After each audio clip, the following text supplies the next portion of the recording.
Welcome to Sky Women. I'm your host, Dr. Carolyn Moyers, a wife, mom, and board-certified OBGYN. This is a place to educate, empower, and inspire. Join us each week as we share the power of women's stories. Real women, real stories, real inspiration. Put on your stretchy pants. Let's get going.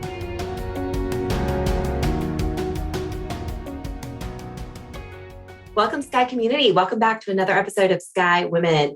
Today, we are talking all about nutrition and how to eat healthy, because so often people want to eat healthy. They know they need to eat better, but they're just not quite sure how to do it. And our American diet definitely makes it hard. Today, I have with us an absolute expert, Dr. Brooke Stubbs. Welcome, Brooke. Hi, I'm so happy to be here with you again, as always. Yes. So Brooke is a returning guest to the podcast. We talked a lot about her infertility journey in her last episode. It was a year ago. And she is back today because she has a degree in nutrition and she's an internal medicine doctor, and she's worked in cancer, right? In hospice care, right? Well, the bone marrow transplant service, I was a hospitalist for them, not a hospice, hospitalist. Hospitalist. Okay. Right. So you have had you've had a lot of training in preventative medicine, right? Your lifestyle.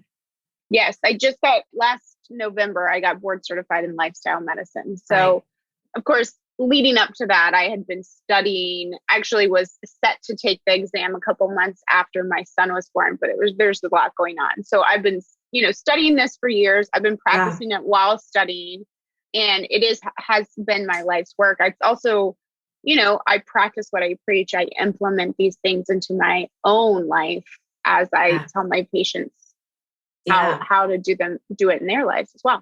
Yeah. So what's interesting, I just want to kind of catch the audience up. So when we met last and had you on the podcast, which was, I think, called Rooted Femme, back last May, you were going through a transition and starting your own telehealth practice from doing 12-hour hospitalist shifts. Which is very grueling, and you paid your time, you loved your patients, you were great at your job, but you really had this passion for something else. And your something else has really turned into like this whole, it's a whole brand. Rooted Femme, Rooted Feeling, your Rooted podcast. It's and you got the app now. So tell us all kind of about that. And as someone who roomed with you at our last conference, Pinnacle for women physicians, I can attest that Brooke absolutely practices what she preaches, whether it is leaving the party and going to bed by 9:30 or getting up at 5 a.m. She is going to eat well. She's going to drink her water. She's going to get her sleep. So, and still have a great time and be a fabulous guest. Yeah, I try. I let very few things derail my routine because I just feel so good on the routine. And it's that sense of well-being that surpasses just any amount of joy or happiness that you've ever felt. It's like a constant well-being. It's the supreme, it's what we built. My co-host and I built our podcast on. It's called That Rooted Feeling. And it's something that you really feel once you're there.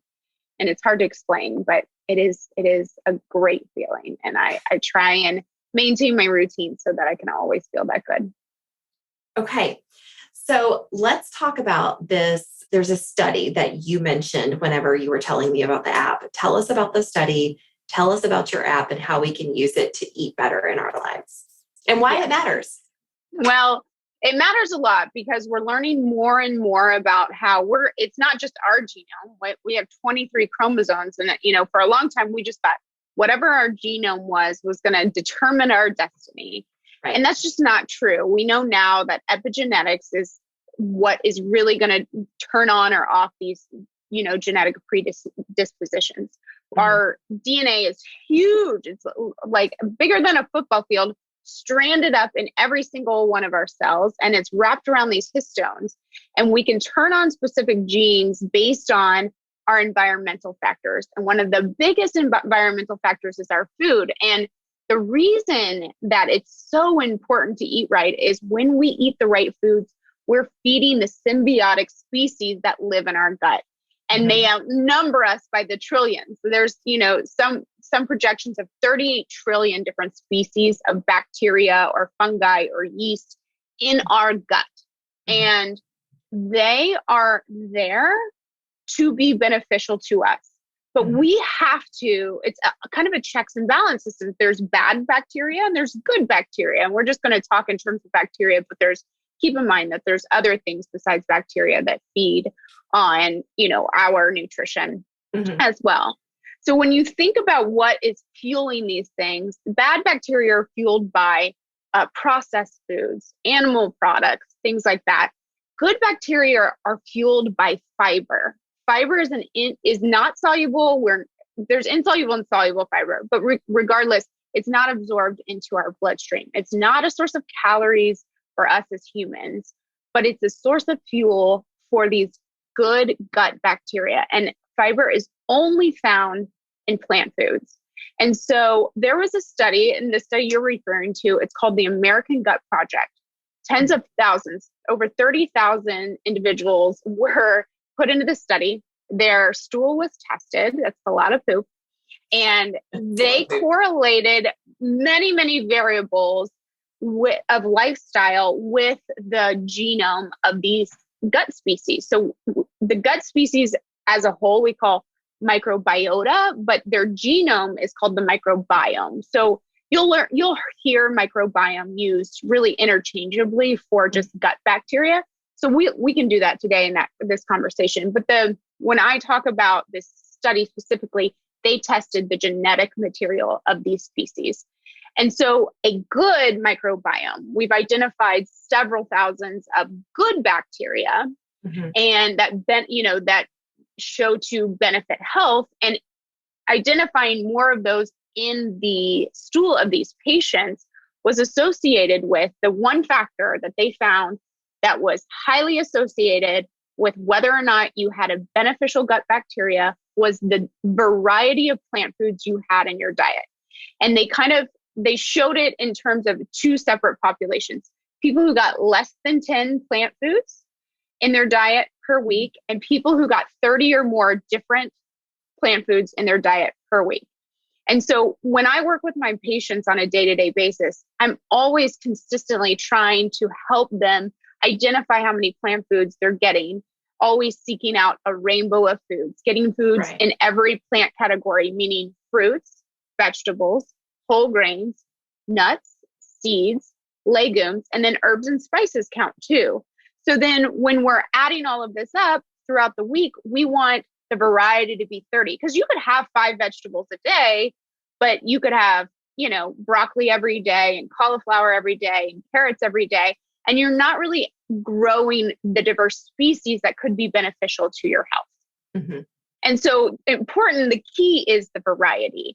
And so it's kind of hard to keep up with, because you can think like we talk about, you could think you're eating great, but you really just don't know that you could be doing better for yourself. Right. And so the app is a simple way to do that. I love it. It was a lot of, it was just a labor of love. It was a lot of work, a lot of data entry. I put in all of the information in the app. Everything you see in the catalog came from me, and I'm still building it. And eventually we'll have recipes, but you can go to the catalog. You can scroll what is the through. app called? So everyone can go look it up. It's called Rooted Food. So Rooted Food. ROOTEDFOOD. And it's on Apple. It's in the App Store, and it's on Google Play. You can download it. You basically, when you sign up for it, you have to subscribe, but the first 2 weeks are free. So try it out. If you don't love it, just cancel it. Yeah. But it will give you some instructions on how to use the app. And basically what it says is to build a list based on your grocery list in the beginning of the week. So you have a target to shoot for. Like you just don't want to willy-nilly try and get, 30 plant foods in your diet. Start with the things you already gravitate towards. Okay. And if on your grocery list, you only have 12 different plant foods, then start there and build on that. Because what could happen is you could get some GI upset if you enter all of this plant food fiber into your system and you don't have the appropriate gut bacteria built up yet. There's a threshold to which you won't have any, fermentation causing gas and bloating. And so you can start just building a few things in at a time, but start where you are, build on that. And as you eat them, you check them off from your list. So like if they're in your list, then you click them on the day that you eat them and they're added to your daily list. And then you can look over the week and see, I've had everything in this category. I've had stuff in this category, or I'm missing stuff in the legume category, or I'm missing orange vegetables, or I'm missing orange fruit or something like that. All of the different colors of fruits and vegetables and for different health benefits based on the phytochemical that it corresponds with, right? Whether it's beta carotene or anthocyanins, all of this stuff has benefit to our overall health. So I love that in the app, you have specific information about each of the vegetables and there's pictures, because I think a lot of people are like, yeah, I know I need to eat healthier, but I just don't even know. And really we know what we're exposed to, right? So when we talk about comfort food, we go back to like, what did mom serve? And was it biscuits and gravy, or we were raised in the South, friends. So, there's lots of meats and potatoes. And so people who want to eat better, they're like, yeah, but how do I get my protein? I'm eating plants, right? Because everybody the number one thing everybody. Well, and I'll just tell you, I think that we are a victim of our society in that sense. We have come to really harp on protein as being the center of our meal. And I just kind of want to shatter that expectation for you. I guess I was watching a documentary and one of the physicians said, nobody has ever died of a protein deficiency. It just doesn't happen. Right. So first of all, get that out of your mind. Second of all, marketing is just genius in what they do. They just beef is what's for dinner, or the incredible edible egg, or, all of these things are seeded into our minds. And then the USDA goes and takes money from these industries and, that's their prerogative, but then it really does influence the kind of recommendations we're getting. And the Physicians Committee for Responsible Medicine has gone and lobbied the government to take dairy off of the recommendations because we know how bad it is for you. They've already changed their recommendation on what proteins should be on your food. They say a variety of sources instead of saying it should come from an animal meat.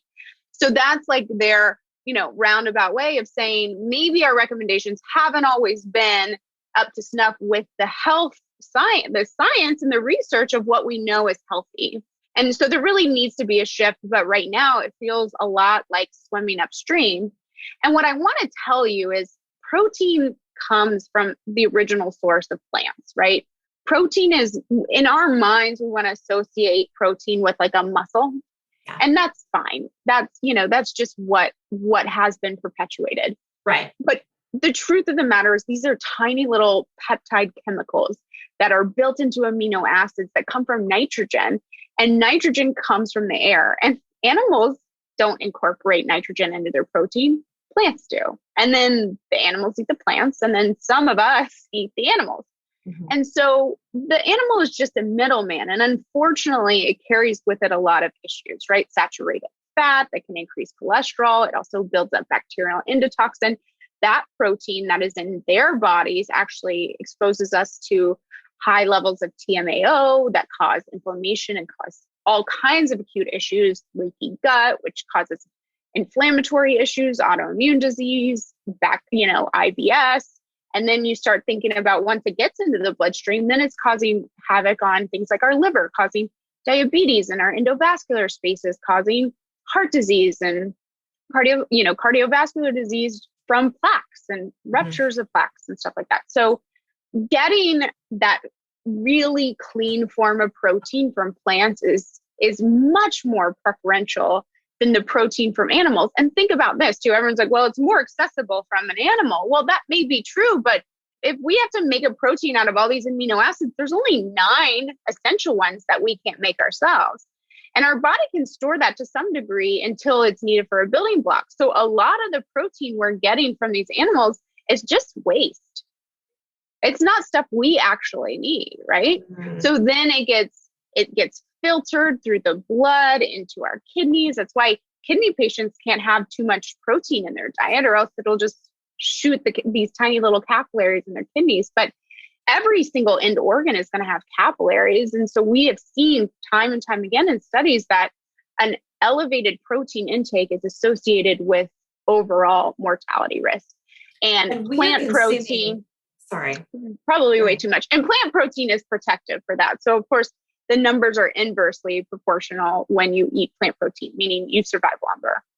Right. So in the average American diet, we are consuming far higher levels of protein than we actually need. Yes. Is that accurate? Yeah. Yes. Mm-hmm. Yes, we are. And I think even if you look at, so some of the more rational recommendations are 0.8 per kilogram, which in my modest opinion, I think is maybe too high. I don't think we've seen studies to say that that's actually an optimal level of protein.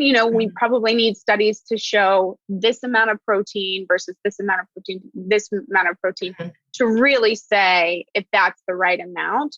I haven't seen that. I would love to see that data.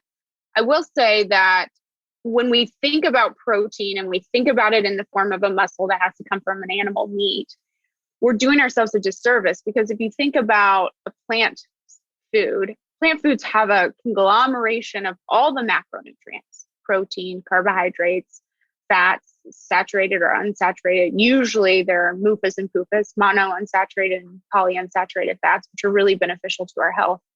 And back to protein, even like romaine lettuce, it's going to have a little bit of protein in it. So if you're just eating fruits and vegetables all day and in a variety, some are going to have more protein than others, but you're going to get what you need. I guess is my point, right? So it's truly a myth. It's truly a myth that we only get our protein from our eggs and meat. Yeah. Okay. Yeah, it's truly a myth. Because, and then you can actually seek out more protein. I don't, because I know I'm getting a variety of things. I'm always getting my legumes and my whole grains, and those have higher proportions of protein in them. But you can, if you're like bodybuilding, there are bodybuilders that are vegan and they survive on plant protein. So you can supplement, or you can seek it out through legumes or anything like that, but you don't need to get protein from animals. Amazing. Okay. So you've convinced me on the why we need to eat healthier, right? Not everybody is going to be vegan, right? There's a large variety of people who maybe just eat fish with their plants, or maybe they're like, I'm never going to be a vegan, but I would like to incorporate more plants in my diet. So I love how you say start where you are, and you've got the Rooted Fem app, or Rooted Food app rather, to help us really diversify our plant eating so that we're getting adequate plants in our diet. Because the study showed that if we get 30 or more plants, our microbiome in our gut is actually benefited. Yeah. And when we talk about starting where you are, if you're not ready to let go of your meat, you can still get the benefit. Your microbiome will still be improved. Yeah.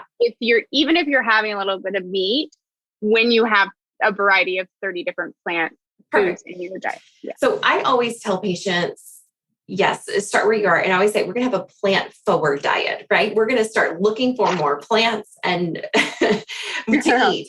How can we incorporate these in our diet? And if you don't like it this way, maybe we steam it, maybe we saute it. I don't know. Like, let's be creative. I read in the last year, Amy Shaw's book, I'm So Effing Tired. Have you read this book? I haven't, but we did get to meet her and she's great. She's great. And I have it. You have it. You're ready to read. Yeah. Yeah. I love her book. Here. I just haven't started it. There you go. So I actually love her book because it's the first place that I've ever seen somebody put together the gut health, the immune health, and the hormone health. And let's talk a little bit about fasting and the benefits of fasting, because I feel like that's a real big fad right now. Yeah, it is. And people use it in order to lose weight. And so what the studies show in terms of weight loss and fasting is that it is not superior to any other low calorie diet. So here's the point about weight loss and fasting. And then I'm going to get to the other benefits of fasting. Okay. Do not use it for weight loss if you're going to eat the same amount of calories in that fasting period, right? It won't work that way. So like if your diet calls for you to eat fewer than 2,000 calories, and you're going to eat fewer than 2,000 calories because you're going to put it into this narrow window and it's just not feasible for you to eat that much, then great, fasting will work for you. And that is a low calorie diet. But if you decide I'm going to fast and you change nothing else and you put it, all of your food you're going to eat, all that 2,000 calories into that 8 hour period or whatever you have, you're not going to lose weight. You've eaten what you were going to eat in a 24-hour period. It's not some magic bullet that says, if there's 16 hours, I'm just all of a sudden going to lose weight. That's what the studies show. Okay. There is a benefit, however, to your cellular networks, how your cells function, how your longevity, your DNA repair, your telomerase length when you do fast. So people who do fast tend to have longer lifespan and have less disease. And that kind of works by that same epigenetic potential that we talked about. It turns on these certain sirtuin genes. It turns off certain catabolic processes. And so you can start to repair and rebuild. And so that is important. So I fast. I try and fast and only eat between 10 a.m. and 6 p.m. And, I don't do it every single day. I don't do it if we're going to an event or something like that, but I try and do it most days that I know I can be on my schedule to get that benefit. You can also fast for like a 24-hour period once a month and get a benefit. You can do fast mimicking systems that you could fast for 24 hours, or you could fast for 5 days and get a benefit. So I just want people to be clear, there is great benefit to fasting, but it's not what you think it is in the mainstream trend. Right.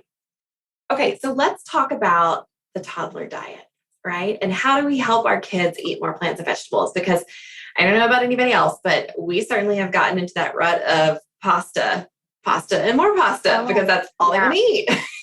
Yeah. It's hard, right? It's not easy. My co-host and I actually did podcasts specific to this topic because it is so hard. And one of the things that she cited was that it could take up to 15 times of introducing a food to a kid for them to even try it. Yeah. But their taste buds are growing. So if you're going to introduce it anytime earlier is better. So first of all, staying patient, staying vigilant. It's very, very hard, right? And then you're always worried, are we missing some nutrient deficiencies? I don't have any wise data on multivitamins in kids. I give my kids a multivitamin because my daughter is so picky with what she eats. I am just so worried that she's going to get like an iron deficiency or a calcium deficiency or something like that. So we get fortified orange juice that has calcium and vitamin D, and I give her vitamin D and a multivitamin. So I think for kids that are really picky, that's appropriate. And then I'm always trying to introduce new foods to her, whether it's beans that she doesn't eat or quinoa that she'll take one bite of and say she doesn't like, but always just being persistent and trying. And then there are great things. Like we do smoothies a lot and we'll throw spinach in there and I'll put chia seeds in there. And so that's a good way we can get a lot of things in. Nut butters are great. Yeah, I love that because my kids, anytime I'm like worried about, have we had fruits or vegetables today? He wants a smoothie. And I make a smoothie and put all the things in it. And if I'm short on greens, even we have the little super green powder, that's a collection of all kinds of greens and toss that in. And they think it's amazing. They're like, did you put chocolate in here? I'm like, yeah, lots of chocolate. Lots of it. Lots of yummy green nutrients. I love it. I love it. And I think that that's a great, and we're all just doing the best we can. And I just want to say, like, whether you're, whether you feed your kids meat or whether you just feed your kids plants, we're all just worried about our kids eating. So it's like, you could either feed them saturated fat that's going to give them fatty streaks, or you could feed them plants and you're going to worry the same. Yeah. Yeah, true.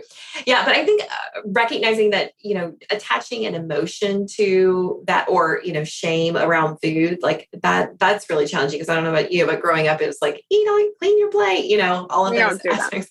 We don't do that in our household either, and it's like zero emotions. It's like, have some fruits and vegetables. Here they are available, you choose. And my 6-year-old actually yesterday was telling me his favorite food is kale, strawberries, and kiwi, and then macaroni and cheese. And I was like, whoa, that's huge.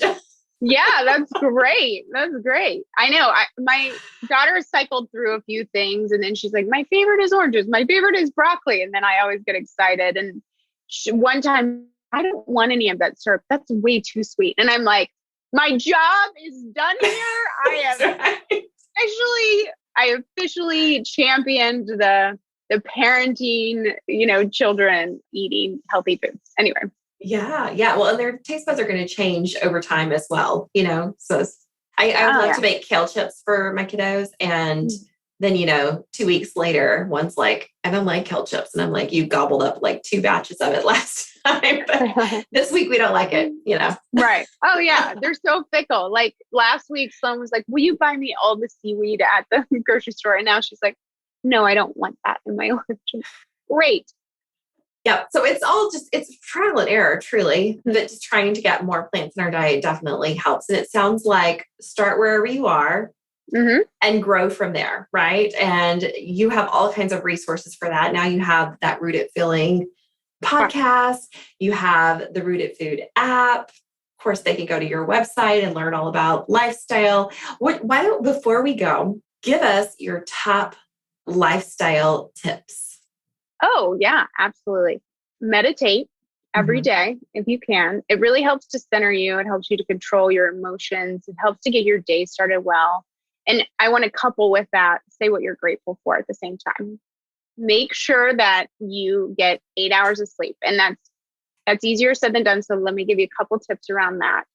Turn off your phone an hour before bed. Don't look at it. The blue light stops melatonin release from the pineal gland. So we're going to turn off any screens about an hour before bed. If you have like a distant TV, just make sure you have that remote close where you can turn it off as soon as you're tired. Take your sleep cues and go to bed. Give yourself the right sleep opportunity in a routine. And the third, obviously eat plants. But in order to eat plants, you have to get the processed things. You have to get the cheeses and the deli meats out of your space. You have to change your environment. And one of the things that I have done that has really changed how my whole family eats is I make all of the foods very visible. I have a produce fridge where all the fruits and vegetables are there. Yeah. I have everything in my pantry in plastic containers. So nothing is marketed to us in our own home. It's out of marketing containers, and we let our bodies tell us what we want to eat. I like that idea. Okay. And then in regards to that, do I have to buy organic? Because some people may say organic is really expensive. I think fruits and vegetables, organic or non-organic, Yeah, exactly. That is the point. But I will say, if you want a little bit of benefit, organic is probably just a little bit better. Now, if it's going to be a big strain on the bank, then do not deter yourself from eating fruits or vegetables because they aren't organic, right? Right. And the benefit of organic is that there's less. Well, there's less chemicals and. Yes. So they're just fresher. And then also if you're buying local and you're buying in season, they're also, more fresh and you get more of that nutrient value. So organic has less pesticides, less preservatives. It's been through a different process, and buying local and in season is also helpful.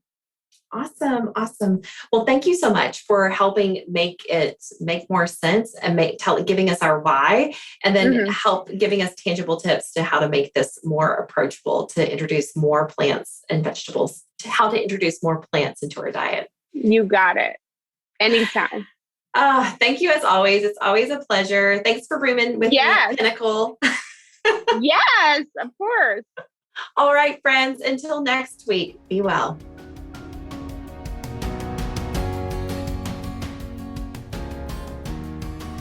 All right, Sky community, thank you for listening to another episode.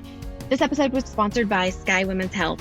As a reminder, we're in the Dallas-Fort Worth area, and we help relieve back pain and pelvic pain in pregnancy and beyond. If you are pregnant and having pain and you feel like you have no reliable way to relieve it, look us up at skywomenshealth.com, request an appointment, and we'll call to get you scheduled. As a board-certified OBGYN with a Neuromusculoskeletal Medicine Fellowship, I help you realign with hands-on drug-free treatment and relieve pain on the spot without medication. We'll help you maintain these results through your pregnancy and postpartum period. Every pregnant person deserves this, and we are so excited to serve you. You can find us on our website, as mentioned, or on social at Sky Women's Health. or you can call the office at 817-915-9803. That's it for today. Until next week, be well.